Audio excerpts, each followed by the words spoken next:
Alright guys, finally got some more parts in. Got a little bit of time to come back to the garage, get some more work on the project done. I've been a very busy person over the past couple weeks, but now we're back. Let's go ahead and make some progress. Stay tuned.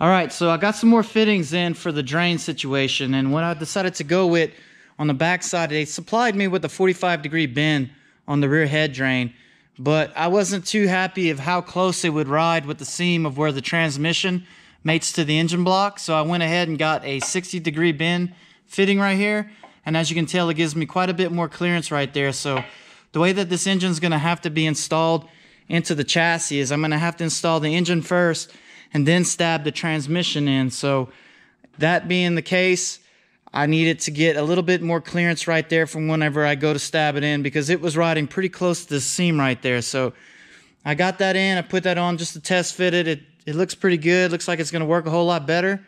And I got the T-fitting in, that's the size that I need.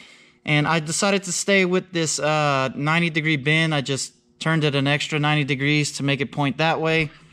And I got the T-fitting in place, and this lines up perfect from right here to here, so I can make a nice drain right there.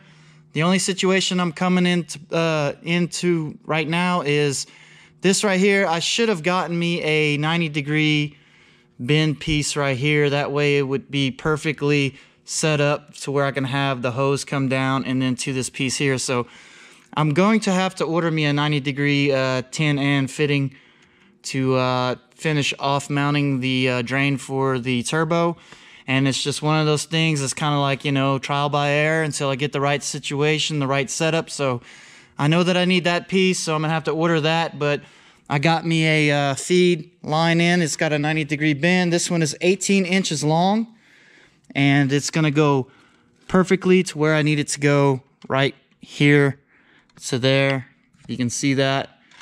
And to make that work, I got this adapter piece right here that threads into the block, and it's got the 4N fitting on the end, which will connect to the feed line. So we got that figured out at least, and I was questioning whether or not I did get the right length, but this indeed is going to work just fine. So I did a good job on getting that piece right there. These things are kind of hard to find in the right length that you need. And I was questioning whether or not 18 inches would be enough, but turns out it works out just great, so we're good on that. So what we're going to be doing today is I'm going to go ahead and finish off making the drain from here to here. We're still waiting on this piece, so we'll get that done, and then we'll go ahead and attach this fitting right here for the turbo.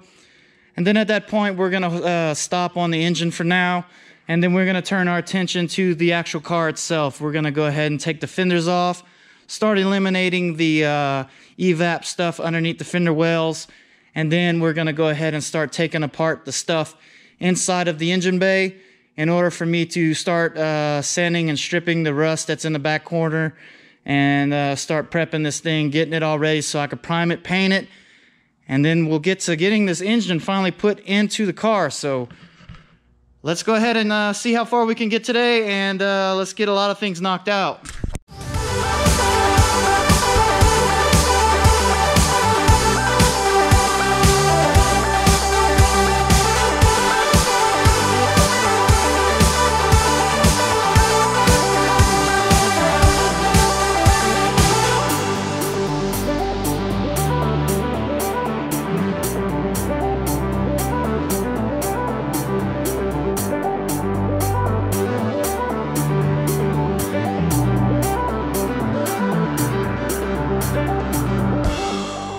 So we got the hose in on the turbo and everything worked out good on that. So now we're going to move on to working on the hose drain for the rear head.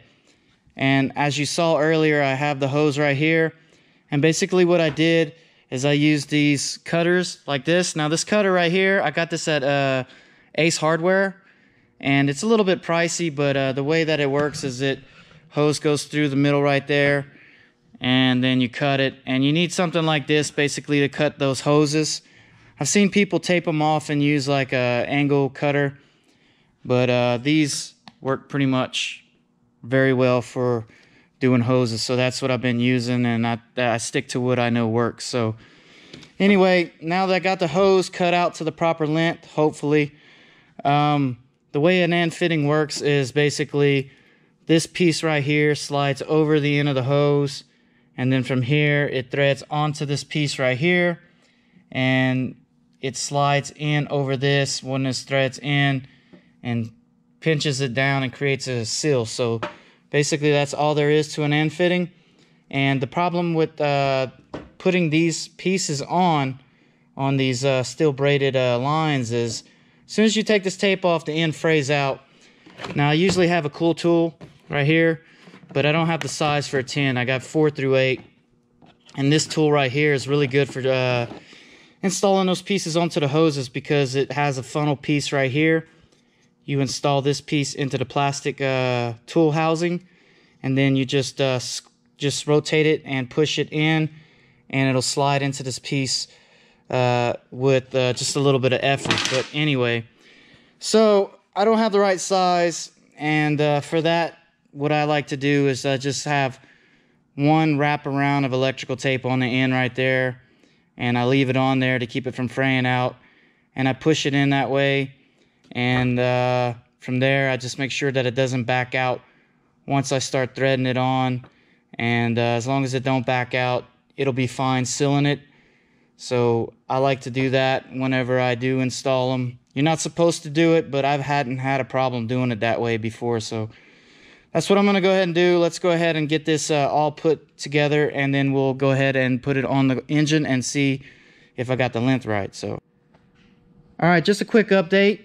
What I did was I took a razor blade and I cut the ends of the tape really thin around the edges, so that way it still keeps the fraying in and still will allow the stainless steel braid to grab a hold inside the ribs that are inside here. And basically that's the pieces, and the main purpose is I don't want it to fray out, because when it frays out it really is a pain in the ass to get these in there, and I don't feel like getting poked by a bunch of stainless steel braids right now. So just thought I'd give you guys an update on that, so y'all could go ahead and use this method whenever y'all decide to do it, and it really works. So my tip to you. So let's go ahead and get these things in there and mount it up.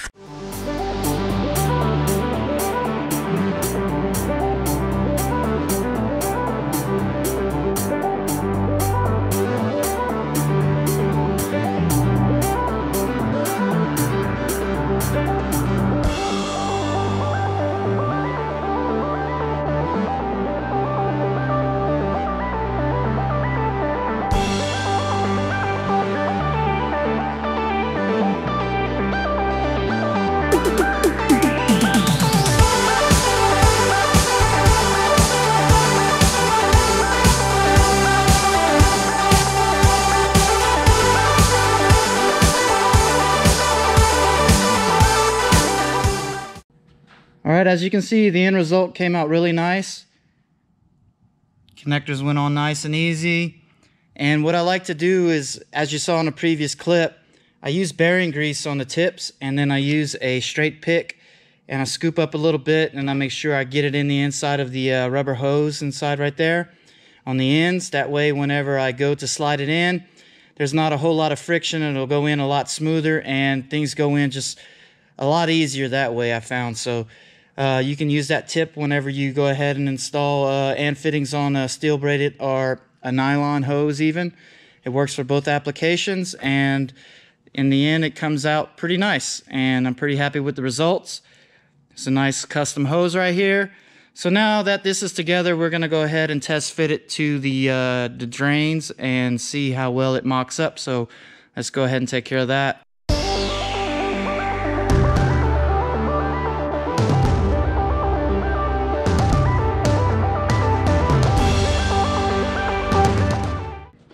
Well, it fits, but it's a little too long, guys, so I'm gonna go ahead and have to trim it and reinstall the end to get the proper length. But like I said before, a lot of this stuff is trial and error, so just got to be patient and mindful of what you do, and in the end you'll get the results you need. But right now, as you can see, it comes out way too far. It's going to interfere with the exhaust downpipe, so I went ahead and I put a piece of tape where I need to cut it now. So now I'm going to go ahead and cut this piece, and then it will put me in the proper length, I believe, because if you look at where that marking is at, I'm going to go ahead and take this off real quick. Let's see. Bear with me. Come on. All right, there it is. So, looking at the angle of this piece right here, it's going to put it about right there where I have the marking at, and that will put it in nice and tight, and it'll be out of the way of the exhaust downpipe and everything. So, I'm going to go ahead and chop this thing, reinstall it, and then after I'm done with all that, I will cut back to the scene where I have it all back on the block so you guys can see what it looks like in the end. So I'll be back to you.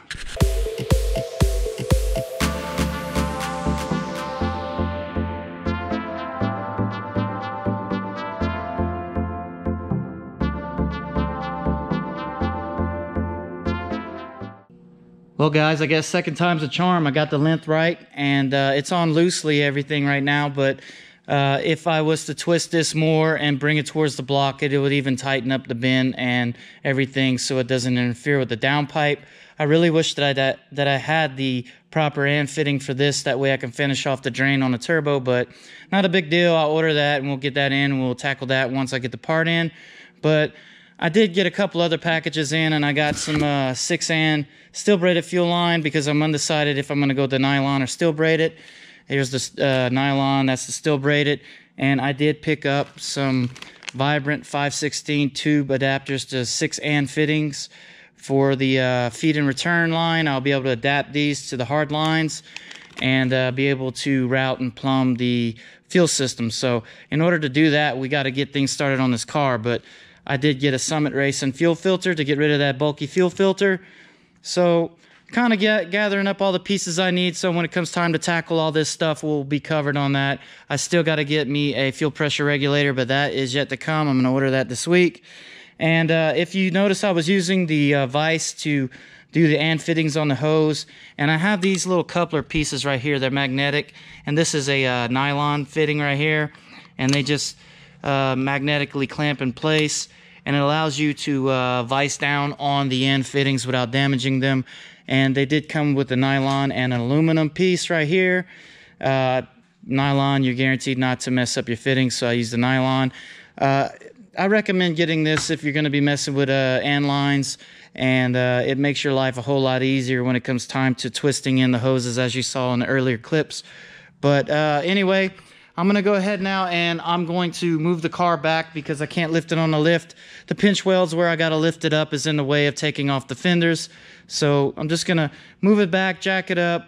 We're going to remove the hood and the fenders and start taking things apart in the engine bay and in the fender well area. So let's go ahead and get this going.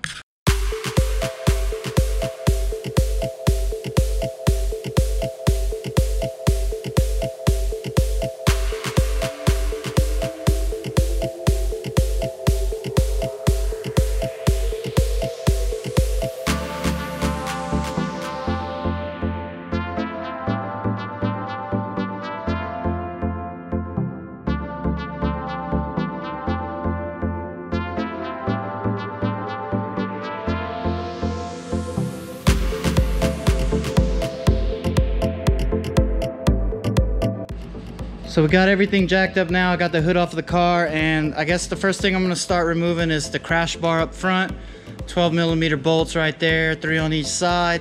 It's already disconnected, and part of the whole disassembly too that I want to do is I need to go through the wiring harness, especially you know, the body harness, because if you can see right there, whenever I bought the car, they had rodents living up in there and they've chewed on certain wires and stuff. I need to really go through the body harness and repair all the wiring that's associated with that. So this will give me a good opportunity in which to do so. So we'll start off with doing this, and then we'll work our way to the fenders after that. So as far as how everything goes apart, I'm not completely sure.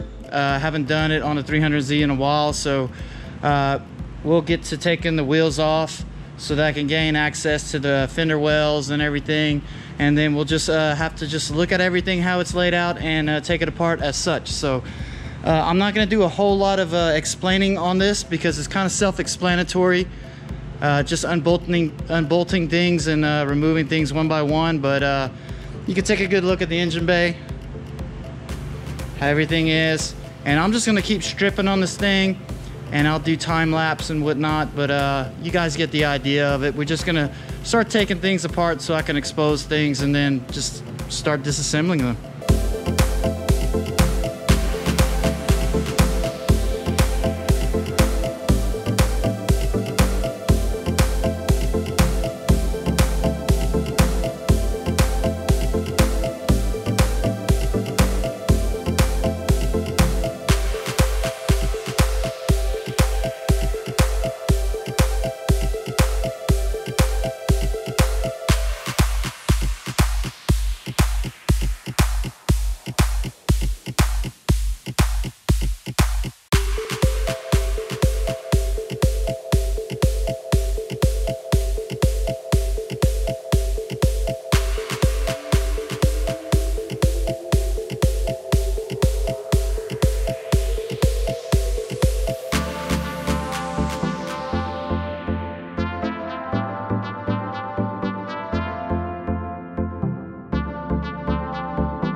Well, I got the fenders off now, and I was doing some research on just random stuff on the body, and the guy that was doing the explaining had a JDM model, and they actually had some evap solenoids and stuff inside this area here, but this one doesn't have it, and it must be a JDM thing. I don't know, because of the, you know, the smog conditions and everything that are in Japan.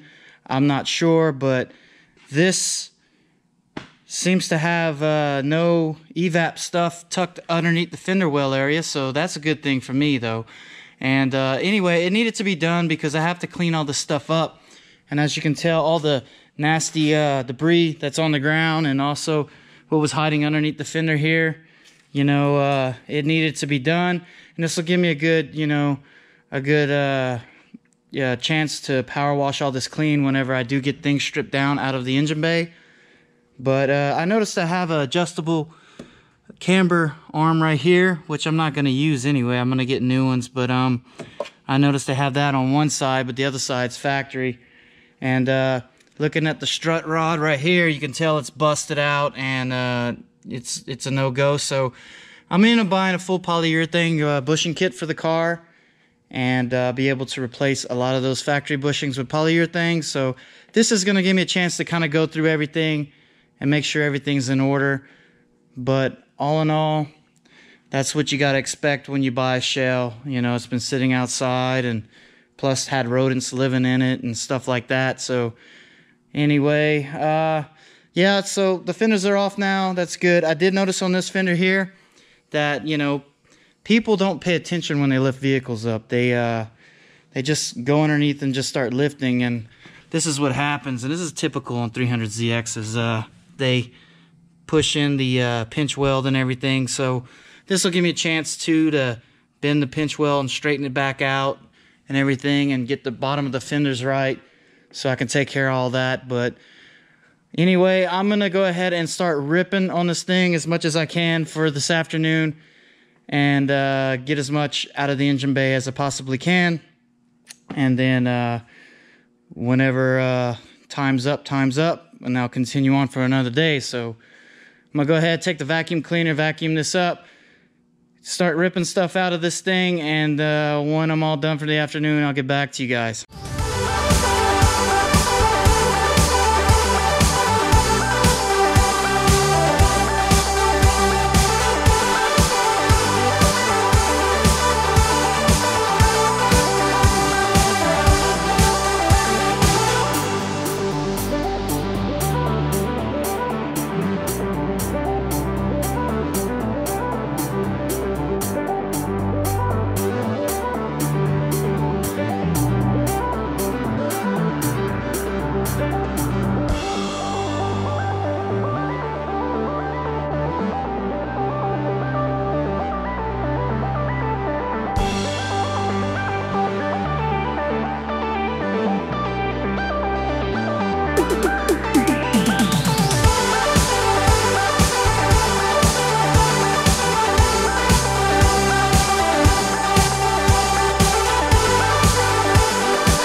able to get into a good rhythm and get a lot of this done. A lot of it was tedious stuff, removing the harness and fishing things out.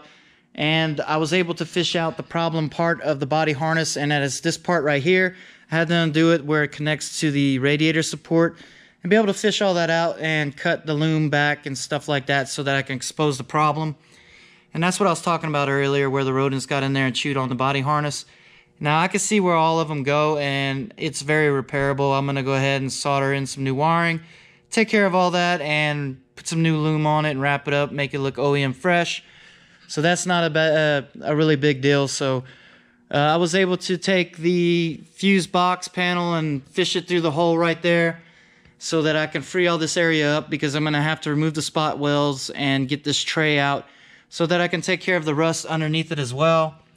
And that's the whole idea of all of this, is for me to knock all the rust out, treat it, and be able to prime and paint this thing and make it look nice and fresh like the engine I've been working on. So still got a little bit of work to do on it, but really it's not that much more work to get all this out. The hardest part's going to be getting underneath the dash and getting the booster and the clutch master and all that out. But I was looking things over. It shouldn't take me a whole lot. I'll come in tomorrow and do it, but pretty much I'm not going to do a whole lot of filming of all this. I'm going to start the filming once I get most of this removed and we start getting into the prepping and painting phase of all this. So, but earlier this week I went and ordered some more parts, and I went through Wiring Specialties and I ordered a wiring swap harness for this application, and I decided to go with Haltech Elite ECU. And the reason I chose a Haltech is because of the software that they have. So once you load a base map and you make your little fine tune adjustments to get the target air fuel ratios right, you drive it. The more you drive it, it has an auto tune program in there. Well, it'll make the adjustments and tune from there. And for me, that makes life a whole lot easier. Wiring takes a long time to do, and I just don't want to mess with that. So I did pay a pretty penny for it. It cost me quite a bit for that setup, but you know, it's going to save me all that time and headache in the end, and I think it's well worth it. So on that note, guys, I'm going to go ahead and wrap it up, but there's all the crap that's on the ground that I got out, and I'm going to order that piece so we can finish off the drain. And then from there, I'm going to go ahead and blast that transmission assembly once it starts warming up. It was pretty warm this week, and then I was looking forward to this weekend, and then I woke up today and it was a high of 50 and it was windy and cold. So go figure on that, you know, typical Amarillo weather. Anyway, y'all know what to do. Like, comment, subscribe, and share, and I'll see you guys on the next episode.